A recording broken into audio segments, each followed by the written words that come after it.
Darating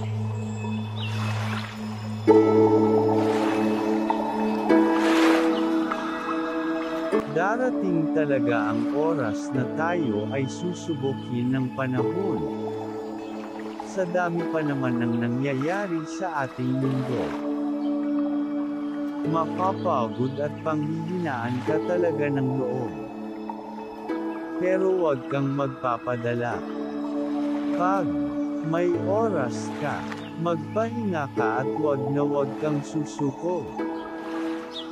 Hindi mo alam, baka bukas ay may naghihintay sa iyong karangalan.